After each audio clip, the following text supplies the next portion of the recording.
अस्सलामुअलैकुम जी, मेरा नाम खुरम शहजाद सियाल है और city college of science and commerce Multan से मेरा ताल्लुक़ है। लेक्चरर मैथमेटिक्स हूँ, HOD mathematics department city college से। तो डियर स्टूडेंट्स, फर्स्ट ईयर का सिलेबस है और पंजाब टेक्स्ट बुक बोर्ड जो है उसको हम फॉलो कर रहे हैं। डियर स्टूडेंट्स, इस लेक्चर में हमने chapter number 4 quadratic equation discuss करना है और चैप्टर नंबर 4 की जो एक्सरसाइज हमारे पास 4.7 है वो डिस्कस करनी है। तो डियर स्टूडेंट्स, यहाँ पे अब आपने देखना ही है कि 4.7 के अंदर इस वक्त हम क्या डिस्कस करने जा रहे हैं। तो डियर स्टूडेंट्स, 4.7 के ऑलरेडी हम 2 लेक्चर डिलीवर कर चुके हैं, तो ये हमारा 4.7 का 3rd लेक्चर डिलीवर होने जा रहा है। तो जिन बच्चों ने, जिन दोस्तों ने 4.7 के प्रीवियस 2 लेक्चर्स नहीं देखे, उनसे रिक्वेस्ट ये है कि वो पहले वो 2 लेक्चर देख लें ताकि आपको ये तीसरा लेक्चर जो है वो समझ आ जाए। क्योंकि ज़ाहिरी बात है, मैथमेटिक्स है तो हर चीज़ एक दूसरे के साथ कनेक्टेड होती है, एक दूसरे के साथ लिंक कर रही होती है। अगर हम ये तसव्वुर करेंगे कि मतलब हमने पहले 2 लेक्चर नहीं देखे और डायरेक्ट 3rd लेक्चर से शुरू हो जाएं, तो फिर मेरा ख्याल ज़रा काम डिफ़िकल्ट हो जाएगा। तो आप लोगों ने काइंडली पहले जो हमारे प्रीवियस 2 लेक्चर हुए हैं 4.7 के, वो देख लेने हैं। तो डियर स्टूडेंट्स, इस लेक्चर में हमने एक्सरसाइज 4.7 का क्वेश्चन नंबर 6 डिस्कस करना है, जिसकी स्टेटमेंट जो है वो हमारे पास कुछ इस तरह से लिखी हुई है। Show that the roots of mx + c whole square is equal to 4x will be equal. Roots हमारे पास क्या होंगे? विल बी इक्वल होंगे if c is equal to क्या हो? a/m हो। तो डियर स्टूडेंट्स, प्रीवियस लेक्चर्स में हमने ये बात डिस्कस की थी कि हमारे पास किसी भी क्वाड्रेटिक इक्वेशन के रूट्स कब इक्वल हुआ करते हैं? जब उनका डिस्क्रिमिनेंट 0 के बराबर होता है, तब उसके रूट्स क्या हुआ करते हैं? इक्वल हुआ करते हैं। तो डियर स्टूडेंट्स, यहाँ पे भी कुछ हमने यही केस इस्तेमाल करना है कि पहले मैंने इस क्वाड्रेटिक इक्वेशन को देखना है कि ये स्टैंडर्ड है या नहीं है। जब ये स्टैंडर्ड इक्वेशन बन जाएगी तो फिर मैं इस पर डिस्क्रिमिनेंट लगाऊंगा और डिस्क्रिमिनेंट को इक्वल टू 0 रख के, और मैं जो कंडीशन मुझे कैलकुलेट करनी है मैं उस कंडीशन को कैलकुलेट कर लूँगा। तो सोल्यूशन हम शुरू करने लगे जी। सोल्यूशन में सबसे पहले जो इक्वेशन मुझे गिवन है मैंने वो इक्वेशन रख ली, mx + c whole square is equal to 4ax। तो डियर स्टूडेंट्स, ये इस वक्त हमारे पास स्टैंडर्ड क्वाड्रेटिक इक्वेशन नहीं है, तो मुझे पहले क्या करना होगा? इसको स्टैंडर्ड क्वाड्रेटिक इक्वेशन बनाना होगा। तो dear students, standard quadratic equation बनाने के लिए ये ज़रूरी है कि पहले मैं इसका स्क्वायर ओपन कर लूँ। तो यहाँ पे mx + c होल स्क्वायर लिखा हुआ है। तो डियर स्टूडेंट्स, मैं जब इसका स्क्वायर ओपन करूंगा तो क्या होगा? a square. तो जब मैं a का स्क्वायर लूँगा तो m पर भी स्क्वायर आएगा और x पर भी स्क्वायर आएगा। फिर मैं लिखूंगा प्लस b स्क्वायर, तो ये c पर स्क्वायर आ जाएगा। फिर उसके बाद मैं लिखूंगा प्लस 2ab। तो बच्चों, ये टर्म अक्सर स्टूडेंट भूलते हैं, तो आप लोगों ने ये, मैं बार बार इस लेक्चर्स के अंदर ताकीद कर रहा हूँ कि बेटा स्क्वायर ओपन करते हुए अगर बीच में माइनस है तो -2ab को मत भूलिएगा, और अगर प्लस है तो +2ab को मत भूलिएगा, वरना आपका क्वेश्चन जो है वो रॉन्ग हो जाएगा।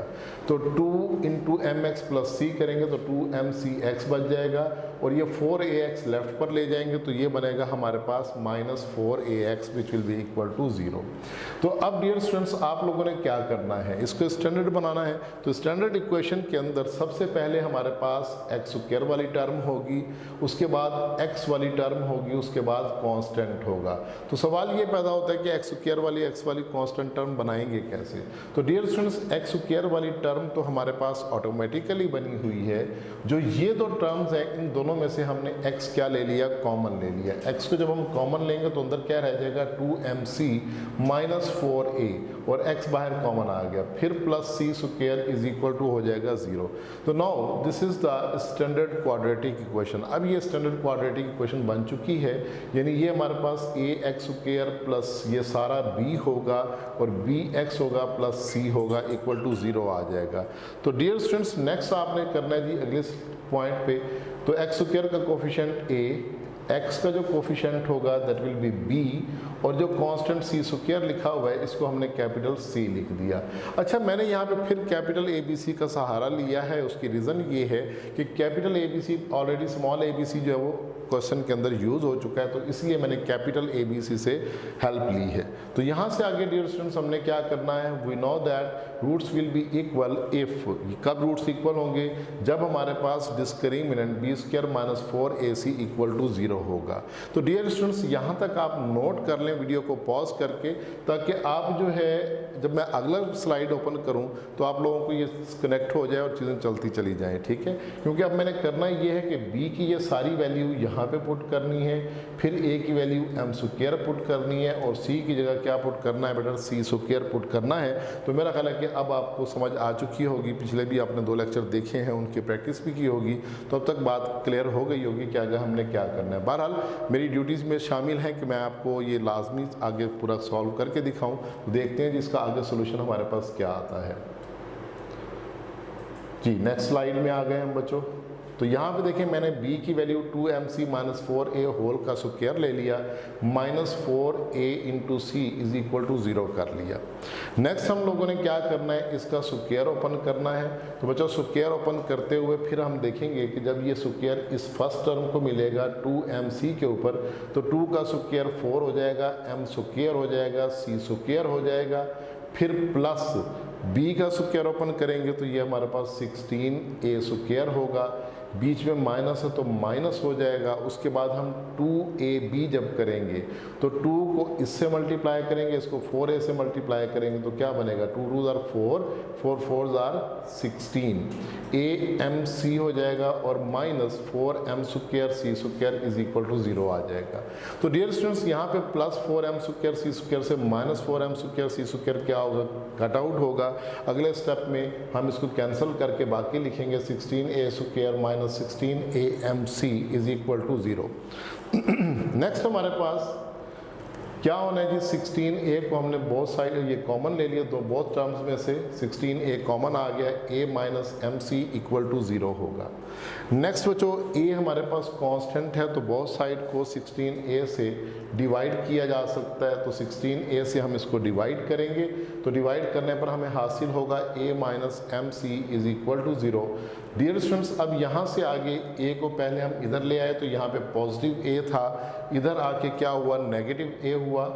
बोथ साइड को नेगेटिव से कैंसिल किया, या यूं कह लें कि both side is divided by -m, यानी -m से बोथ साइड को हमने क्या कर दिया, डिवाइड कर दिया। तो जब -m से डिवाइड करेंगे तो ये कैंसिल होकर c बचेगा, यहाँ पे माइनस से माइनस कट जाएगा, a/m आ जाएगा। सो यही हमने बच्चों अपने क्वेश्चन के स्टेटमेंट में प्रूफ करना था कि c = क्या है, a/m के बराबर है, अगर रूट्स क्या होंगे, इक्वल होंगे। तो मेरा ख्याल है आप लोगों को ये क्वेश्चन बहुत अच्छे तरीके से क्लियर हो गया होगा। बाकी ज़ाहिरी बात है, practice makes a man perfect, तो आपने इसको ज़ाहिरी बात 1-2 दफ़ा लिखना है, तब आपको ये बात बिल्कुल क्लियर हो जाएगी, इंशाल्लाह फिर भूलेगी नहीं। तो नेक्स्ट चलते हैं जी अगले क्वेश्चन की जानिब। ये क्वेश्चन नंबर 6 हमने डिस्कस किया था। नेक्स्ट हमारे पास बच्चों कौन सा क्वेश्चन होने जा रहा है जी, क्वेश्चन नंबर 7 होने जा रहा है। आपकी सहूलत को मद्देनज़र रखते हुए मैं कोशिश कर रहा हूँ कि एक्सरसाइज के तमाम क्वेश्चंस जो पॉसिबल हैं, जो डिफरेंट हैं, जो डिफ़िकल्ट हैं, वो आपके साथ शेयर किए जाएं, ताकि आप लोगों को अच्छा खासा फ़ायदा हो। तो फ़ायदा तभी होगा हमारी एफ़र्ट का जब आप लोग एफ़र्ट करेंगे, आप लोग काम करेंगे, रोज़ का काम रोज़ और प्रैक्टिस साथ साथ करते रहेंगे, तो ज़ाहिरी बात है फिर हमारी एफ़र्ट जो है वो आपके काम आएगी। अगर आप प्रैक्टिस साथ साथ नहीं करेंगे तो हमारी एफ़र्ट भी फिर यूज़लेस हो जाएगी। तो मेरा ख्याल है कि आपको इस बात को समझना चाहिए, और आप समझदार बच्चे हैं तो इस बात को ज़रूर अंडरस्टैंड करेंगे। नेक्स्ट बच्चों मेरे पास क्वेश्चन नंबर 7 में लिखा हुआ है, show that the roots of the equation. अब यहाँ पे फिर इक्वेशन हमारे पास ज़रा डिफ़िकल्ट किस्म की आई हुई है, और इसमें हमारे पास बच्चों लिखा हुआ है x² / a² plus mx plus c whole square over b² = 1। तो यहाँ पे ये पूरी एक इक्वेशन है जो कि इस वक्त स्टैंडर्ड फॉर्म में नहीं है। कहता है विल बी इक्वल, ये रूट्स इक्वल होंगे इफ़ c² इक्वल होगा a² m² प्लस b² के। तो बेटा इफ़ के बाद जो बात आ रही है वो हमें क्या करनी है, प्रूफ करनी है, और मुझे इस इक्वेशन को यूटिलाइज करना है। तो सबसे पहले मुझे इस इक्वेशन को स्टैंडर्ड फॉर्म में कन्वर्ट करना पड़ेगा। तो स्टैंडर्ड फॉर्म में कन्वर्ट करने के लिए डियर स्टूडेंट्स मुझे क्या करना है, तो चलते हैं देखते हैं आगे सोल्यूशन के अंदर कि मुझे स्टैंडर्ड में कन्वर्ट करने के लिए क्या करना होगा। तो बच्चों पहले मैंने इक्वेशन सपोज कर ली, इसके बाद मैंने सबसे पहले क्या किया, multiply both sides by a square into B square, यानी इन दोनों का जो एलसीएम था ए स्क्वायर बी स्क्वायर, हमने बोथ साइड को ए स्क्वायर बी स्क्वायर से क्या कर दिया, मल्टीप्लाई कर दिया। तो डियर स्टूडेंट्स जब आप इनको मल्टीप्लाई करेंगे तो कुछ ये सूरत हाल सामने आएगी, A square B square into X square over A square plus A square B square M X plus C whole square over B square is equal to A square B square multiplied by right side पे 1 है तो यहाँ पे 1 लगा दिया। जी अब तो dear students आप लोगों को बात पता लग रही होगी कि अब क्या होना चाहिए जी, ए स्क्वायर को ए स्क्वायर से कट करेंगे और बी स्क्वायर को बी स्क्वायर से कट करेंगे और यहाँ पे ए स्क्वायर बी स्क्वायर जो है वो 1 से मल्टीप्लाई हो जाएगा। सो मेरे पास रिजल्ट हो जाएगा ए स्क्वायर से काटने के बाद कैंसिल करने के बाद B square into X square plus B square को कट करने के बाद हो जाएगा A square into M X plus C whole square is equal to A square into B square. तो अब आप लोगों ने कौन सा स्टेप करना है जिसको भूलना नहीं है, जिसको करना लाजमी है बच्चों। सबसे पहले आपने इस स्क्वायर को ओपन करना है, A plus B whole square. तो अब आपको पता है इसका formula A square plus B square plus 2ab है। तो अब मैं इसको इतना डिटेल से डिस्कस नहीं करूँगा, जस्ट मैं फार्मूला ओपन कर लूँगा कि आप लोगों की भी कॉमन सेंस यूज़ करने का थोड़ा सा मौका देते हैं कि आप लोग भी कॉमन सेंस यूज़ करें। तो यहाँ पर बच्चों ये देखें, ये लिखा हुआ है ए स्क्वायर, यहाँ पे हो जाएगा M square X square plus C square plus 2ab जब करेंगे तो 2mcx हो जाएगा is equal to A square into B square हो जाएगा। तो डियर स्टूडेंट्स अब ए स्क्वायर ने अंदर इन सब से क्या होना है, मल्टीप्लाई होना है। तो ये एक बात और ज़रा जहन में रखिएगा, जब आप इसका स्क्वायर डियर स्टूडेंट्स ओपन करेंगे तो ये ए स्क्वायर अंदर तमाम के साथ चूँकि मल्टीप्लाई होना है तो इसलिए यहाँ पे ये ब्रैकेट लगानी भूलनी नहीं है वरना काम ख़राब हो जाएगा, राइट। तो नेक्स्ट हमारे पास चलते हैं जी अगली स्लाइड के ऊपर देखते हैं। अच्छा नोट आप कर लीजिएगा यहाँ तक वीडियो को पॉज करके, ताकि फिर आपको वो क्वेश्चन का जो कंटिन्यूटी है वो बनी रहे। तो यहाँ से आगे बच्चों एक slide I think so repeat हो गई है, चलें अगली स्लाइड पे चलते हैं। वही स्लाइड दोबारा आ गई है, ओके डोंट वरी जी बच्चों। नेक्स्ट स्लाइड पे हमारे पास क्या होगा, बी स्क्वायर एक्स स्क्वायर। अब ए स्क्वायर अंदर तमाम टर्म्स के साथ मल्टीप्लाई हो चुका और ए स्क्वायर बी स्क्वायर जो राइट साइड में था वो अपनी जगह पे रखा हुआ है, उसको अभी हमने कुछ भी डिस्टर्ब नहीं किया।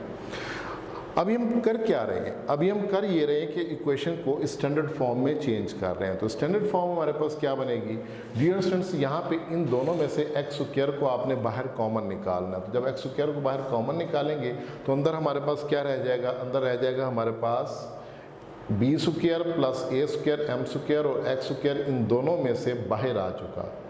अच्छा इसके बाद 2m a square c x वाली टर्म मैंने पहले लिख दी। अब यहाँ पे कांस्टेंट बन रहा है ए स्क्वायर एक्स स्क्वायर, इसमें एक्स नहीं है तो कांस्टेंट टर्म होगी तो इसको हमने आगे लिख दिया। ये वाला जो ए स्क्वायर बी स्क्वायर है ये लेफ्ट पे आके माइनस हुआ, minus a square B square equal to क्या हो गया, 0 हो गया। तो अब ज़रा गौर कीजिएगा, ये आपके पास स्टैंडर्ड फॉर्म बन चुकी है, यानी ये हमारे पास सारा का सारा जो कांस्टेंट है ये ए एक्स स्क्वायर प्लस ये सारा कांस्टेंट बी एक्स हो जाएगा और प्लस ये सारा कांस्टेंट क्या हो रहा है, सी हो रहा है। तो इसका मतलब है स्टैंडर्ड शेप हमारी जनरेट हो गई। अब हमने डिस्क्रिमिनेंट का फार्मूला इक्वल टू 0 रखना है और जो जी चीज़ हमने प्रूफ करनी है वो हम प्रूफ कर लेंगे। तो डियर स्टूडेंट्स देखें, सबसे पहले इसको मैंने कैपिटल ए से जाहिर किया, इसको मैंने कैपिटल बी से जाहिर किया और इस सारे को कैपिटल सी से मैंने जाहिर कर दिया। तो मेरा ख्याल है कि ये आपको सारा दिखाई दे गया होगा। तो अब यहाँ से आगे we know that roots will be equal if b square minus 4ac equal to 0 होना चाहिए। तो डियर स्टूडेंट्स अब आप लोगों ने वैल्यूज़ यहाँ पे पुट करनी है। तो b की वैल्यू 2ma स्क्वायर c है तो यहाँ पे पुट किया और स्क्वायर आ गया, minus 4a into c is equal to क्या हो गया, 0 हो गया। सो आगे चलते हैं जी। सबसे पहले देखें यहाँ पे अब होना यह है कि एक तो इसका स्क्वायर ओपन होना है, 2 का स्क्वायर क्या हुआ, 4 हुआ, फिर a पावर 2 लिखी हुई है पहले से तो a पावर 4 हो जाएगी, वो पहले लिख दी, m स्क्वायर लिखा, फिर इसके बाद c का स्क्वायर लिख दिया। नेक्स्ट आपने करना ही है कि अभी 4 को हमने बाहर ही रखा हुआ है, तो इनको मल्टीप्लाई करें, ये एक ब्रैकेट और ये दूसरी ब्रैकेट। तो डियर स्टूडेंट्स मल्टीप्लिकेशन तो सारे बच्चों को आती होती है, छठी से सीखते आ रहे हैं मल्टीप्लिकेशन। तो बी स्क्वायर को पहले आपने इससे मल्टीप्लाई करना है, तो A square B square C square हो जाएगा ये। उसके बाद बी स्क्वायर को इससे मल्टीप्लाई करेंगे तो प्लस माइनस माइनस होगा ए स्क्वायर इंटू बी स्क्वायर। बच्चों इन दोनों बी स्क्वायर्स को ऐड कर देंगे, पावर ऐड हो जाएगी तो 2 + 2 क्या हो जाएगा 4, तो बी पावर 4 हो जाएगा। फिर ए स्क्वायर एम स्क्वायर की बारी आ जाएगी, इसने इसके साथ भी मल्टीप्लाई होना है और इसने इसके साथ भी मल्टीप्लाई होना है। तो जब ये इसके साथ मल्टीप्लाई होगा तो डियर स्टूडेंट्स ए की पावर ऐड हो जाएगी, ए पावर 4 हो जाएगी। यहाँ पे देखिएगा ए पावर 4 हो गई। उसके बाद एम स्क्वायर अपनी जगह पे आ जाएगा, सी स्क्वायर अपनी जगह पे आ जाएगा, ए पावर 4 सी स्क्वायर इंटू एम स्क्वायर। फिर ये प्लस और माइनस माइनस हो जाएगा। अब जब ये इसके साथ मल्टीप्लाई होगा तो A square into A square, A power 4 बनेगी, बी स्क्वायर बनेगा, M square as it is आ जाएगा, इक्वल टू 0 बनेगा। अब हमने अगले स्टेप में करना ये है कि 4 को बाहर यहाँ से कॉमन निकाल लेना है। यहाँ से भी 4 बाहर आ जाएगा और यहाँ से भी 4 बाहर आ जाएगा। लेकिन जब आप 4 को बाहर निकालेंगे तो जो मेजर मिस्टेक बच्चे कर लेते हैं वो आप लोगों ने नहीं करनी। मेजर मिस्टेक ये है कि ब्रैकेट हटा देते हैं, ब्रैकेट नहीं हटाएंगे क्योंकि बाहर माइनस लगा हुआ है और इस माइनस के अंदर तमाम साइन क्या करने होंगे, चेंज करने होंगे। इस बात का ख्याल करना है। तो डियर स्टूडेंट्स अब आपने 4 कॉमन निकालने के बाद बोथ साइड को 4 से क्या कर देना है, डिवाइड कर देना है। तो मेरा ख्याल है कि आप यहाँ तक पहले इसको नोट कर लें ताकि हमें बात अच्छे तरीके से क्लियर हो जाए और हमारे क्वेश्चंस की जो कंटिन्यूटी है वो बनी रहे। नेक्स्ट चलते हैं जी आगे। तो वीडियो आपने पॉज करके नोट कर लिया होगा जी। तो डिवाइड बोथ साइड बाय 4, दोनों साइड्स को 4 से डिवाइड किया और डिवाइड करने के बाद और माइनस को अंदर मल्टीप्लाई करने के बाद, बच्चों माइनस को अंदर मल्टीप्लाई भी कर दिया। वो जो यहाँ पे माइनस था ना हमारे पास 4 कॉमन लेने के बाद, वो अंदर मल्टीप्लाई भी किया और सारे के सारे साइन भी हमने चेंज कर दिए। वो चेंज करने के बाद ये माइनस A4 सी स्क्वायर एम स्क्वायर से ये प्लस कैंसिल हो गया। इसके बाद ये कैंसिल करने के बाद बाकी जो बचेगा वो हमारे पास क्या बच रहा है जी, minus a square B square C square बच रहा है, प्लस ए स्क्वायर बी 4 बच रहा है, प्लस बच रहा है A power 4 B square M square equal to 0। तो अब यहाँ से आगे हम ये देखते हैं कि हर टर्म के अंदर ए स्क्वायर बी स्क्वायर मौजूद है। तो बच्चों जब हर टर्म में ए स्क्वायर बी स्क्वायर मौजूद है तो इसका मतलब है हम पूरी इक्वेशन को फिर ए स्क्वायर बी स्क्वायर से क्या कर सकते हैं, जी हाँ डिवाइड कर सकते हैं। तो जब डिवाइड करेंगे तो ये इसके साथ कट हो जाएगा, बाकी क्या बचेगा माइनस सी स्क्वायर। फिर जब इसके साथ कट करेंगे तो ए स्क्वायर से ए स्क्वायर कट होगा, बी पावर 4 से बी स्क्वायर कट होगा तो बाकी क्या बचेगा, बी स्क्वायर बचेगा। तो डियर स्टूडेंट्स यहाँ पे ए स्क्वायर से पावर 4 कटेगी तो ए स्क्वायर आ जाएगा और आगे एम स्क्वायर इक्वल टू 0 बच जाएगा। नेक्स्ट हमारे पास क्या होगा, इन दोनों टर्म्स को बी स्क्वायर और ए स्क्वायर एम स्क्वायर को राइट साइड पे ले जाएंगे। अब क्या होना चाहिए भाई, माइनस तो पूरी इक्वेशन में नज़र आ रहा है तो हमने करना ये है कि पूरी इक्वेशन को माइनस से मल्टीप्लाई कर देना। So this becomes c square is equal to A square M square plus B square हो जाएगा। और यही बच्चों हम लोगों ने क्या करना था, शो करना था। तो मेरा ख्याल है आपको बात क्लियर हो गई होगी। बहुत आसान सी चीज़ थी, बहुत सिंपल सा काम था। अच्छा ये जितने भी क्वेश्चन अभी हम डिस्कस कर रहे हैं ना इस एक्सरसाइज के, क्वेश्चन नंबर 5, 6, 7, 8, ये जो 4 क्वेश्चन है ना ये बड़े इंपॉर्टेंट है। लॉन्ग क्वेश्चन में अक्सर पेपर में आप उठा के पास पेपर देखिए तो यही क्वेश्चन आए हुए होंगे, इसलिए आप इनको बहुत तवज्जो से और एहतियात से और ध्यान से करना है। तो नेक्स्ट चलते हैं बच्चों क्वेश्चन नंबर 8 की जानिब। ले जी क्वेश्चन नंबर 8, और क्वेश्चन नंबर 8 की स्टेटमेंट माशाल्लाह खासी हैवी किस्म की स्टेटमेंट है, तो घबराने की बात नहीं है, काम वही करना है जो हम पहले से कर रहे हैं, इसमें कोई मुश्किल काम नहीं है। तो डियर स्टूडेंट्स यहाँ पे लिखा हुआ है show that the roots of the equation a square minus b c x square plus 2b² minus CAX plus C² minus AB equal to 0। अच्छा, उसका कुछ पार्ट जो ना यहाँ पे नीचे लिखा गया हुआ है बच्चों, कंप्यूटर की जाहिर बात है स्क्रीन इतनी ही है, तो प्लस AB इक्वल टू 0 हो जाएगा। विल बी इक्वल इफ, अच्छा इसमें भी रूट्स क्या होने, इक्वल होने, तो मतलब डिस्क्रिमिनेंट को हमने इसमें भी 0 के इक्वल रखना है। तो अगर हम रूट डिस्क्रिमिनेंट को 0 के इक्वल रखेंगे और ये रिजल्ट शो करेंगे तो देखते हैं कि कैसे हमारे पास इसका आंसर जो है वो बनता है। हाँ जी, तो मैंने जो इक्वेशन मुझे गिवन थी मैंने वो सपोज कर ली। अच्छा, इस इक्वेशन की खूबसूरत बात क्या है? खूबसूरत बात ये है कि ये स्टैंडर्ड इक्वेशन बनी हुई है, मुझे कोई इसके ऊपर एफर्ट करने की ज़रूरत नहीं है। मुझे जस्ट x² कोफिशिएंट को a कहना है और x के कोफिशिएंट को b कहना है और जो कांस्टेंट है इसको क्या कहना है, c कहना है। तो जस्ट मैं इसको a b c मेंशन करूँगा और मैं आगे डिस्क्रिमिनेंट का फार्मूला लिखूंगा। We know that roots will be equal if discriminant will be equal to 0। तो डियर स्टूडेंट्स, अब मैंने जस्ट ये वैल्यूज़ इसके अंदर क्या करनी है, पुट करनी है। तो b की वैल्यू ये सारी ये पुट हो गई, ऊपर स्क्वायर आ गया, माइनस 4 a की वैल्यू a² माइनस bc और ये c की वैल्यू हो जाएगी c² minus ab is equal to 0। तो नेक्स्ट स्लाइड पे वीडियो को मैं कह रहा हूँ कि आप पॉज कर लीजिएगा और फिर आपने इसको नोट कर लेना है। नेक्स्ट हमारे पास बच्चों वही इक्वेशन मैंने दोबारा लिखी, वही स्टेप मैंने दोबारा लिख दिया। नेक्स्ट हमने करना ये है कि इसमें से 4 को जो है वो बाहर कॉमन निकालना है। दोनों में से 4 बाहर कॉमन आ गया। अब बोथ साइड को आपने 4 से डिवाइड करना है, तो डिवाइड बाय 4 करेंगे। So result will be equal to b² minus CA whole square minus a² minus bc into c² minus ab is equal to 0 होगा। तो मेरा ख्याल है अभी तक तो इसमें ऐसा कोई मुश्किल बात नहीं आई है। तो देखते हैं कि आगे शायद कोई मुश्किल बात है, वरना मुझे नहीं लगता कि इसमें कोई ऐसा मुश्किल बात हो। अगर आपने पिछले क्वेश्चन सारे किए हुए हैं तो फिर आपको ये मुश्किल बिल्कुल भी फील नहीं होना चाहिए। तो यहाँ से देखो बच्चों, b² माइनस CA होल का स्क्वायर है, आपने स्क्वायर ओपन करना है ना, तो क्या होगा, फर्स्ट वाले का स्क्वायर लेंगे तो 4 हो जाएगा b⁴, प्लस करेंगे c² a² हो जाएगा, फिर बीच में चूँकि माइनस है तो माइनस 2 ab² आ जाएगा, यानी ये सारों को मल्टीप्लाई करके लिखेंगे। अच्छा, इसके बाद ये वाला जो माइनस है बच्चों ये एज इट इज़ रहेगा। इन दोनों को आपस में मल्टीप्लाई करने जा रहे हैं तो a² c² हो जाएगा। फिर ये a² जब इससे मल्टीप्लाई होगा तो प्लस माइनस माइनस हो जाएगा, a³ इंटू b हो जाएगा। फिर माइनस bc इससे मल्टीप्लाई होगा तो माइनस प्लस माइनस bc³ आ जाएगा। माइनस और माइनस प्लस हो जाएगा, a into b² into c is equal to क्या हो जाएगा, 0 हो जाएगा। तो डियर स्टूडेंट्स, अब अगले स्टेप में आपने माइनस को अंदर सबसे मल्टीप्लाई करना है और ये सारे के सारे जो साइन हैं वो क्या हो जाने हैं, चेंज हो जाने हैं।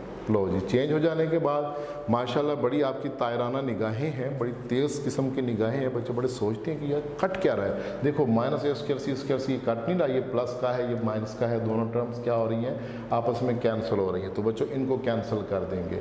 अच्छा, इसको देखिए, माइनस 2ab² और माइनस ab², तो बेटा -1 और -2 दोनों सेम टर्म्स हैं ना, लाइक टर्म्स हैं, एक जैसी टर्म्स हैं। तो इन दोनों का देखिए, इनका जो कोफिशिएंट होगा वो ऐड होगा, यानी -2 -1 तो क्या हो जाएगा, -3 हो जाएगा। यानी ये a² c² तो कैंसिल हो जाएगा, बाकी बचेगा b⁴, फिर बचेगा जी हमारे पास a³ इंटू b, फिर बचेगा b इंटू c³, फिर उसके बाद -2 और -1, this is -3 ab² c is equal to 0 हो जाएगा।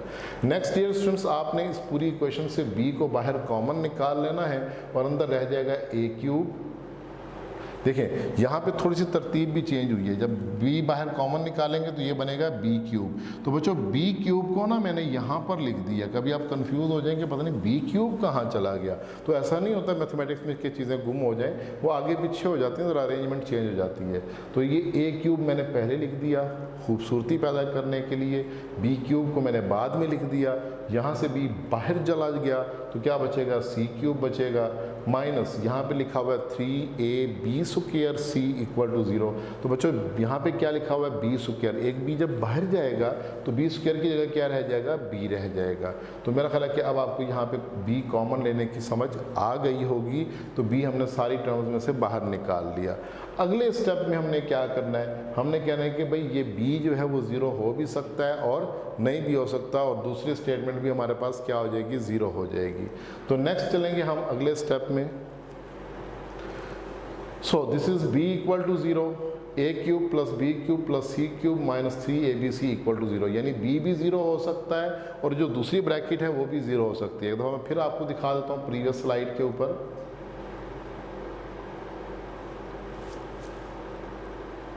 जी बच्चों, जब b कॉमन लिया था तो ये वाला जो b था ये भी 0 हो सकता है और ये पूरी ब्रैकेट जो थी ये भी 0 हो सकती है। तो यही बात मैंने वहाँ पे मेंशन की है। ओके, तो नेक्स्ट हमने चलना है जी आगे। देखो अब मैंने b इज इक्वल टू 0 रखा और माइनस 3abc को राइट साइड पे ले आया। तो बच्चों यही रिजल्ट मुझे क्या करना था, एक्चुअली प्रूफ में आप देख लें, मुझे यही रिजल्ट शो करना था। सो इसको मैंने लिखा और आगे लिख दिया हैंस प्रूव्ड, तो मेरा आंसर कैलकुलेट हो गया। तो डियर स्टूडेंट्स, ये था हमारे पास एक्सरसाइज 4.7 का लास्ट क्वेश्चन। इसके साथ ही अब हमारे लेक्चर का जो है वो एंड होने जा रहा है। तो नेक्स्ट चलते हैं जी हमारे पास, देखते हैं कि अगली स्लाइड पे, ओहो मुझे लगता है अगली स्लाइड पे ना हमारे पास अल्लाह हाफिज़ लिखा हुआ है। ठीक है बच्चों, thank you, take care of you, अल्लाह हाफिज़।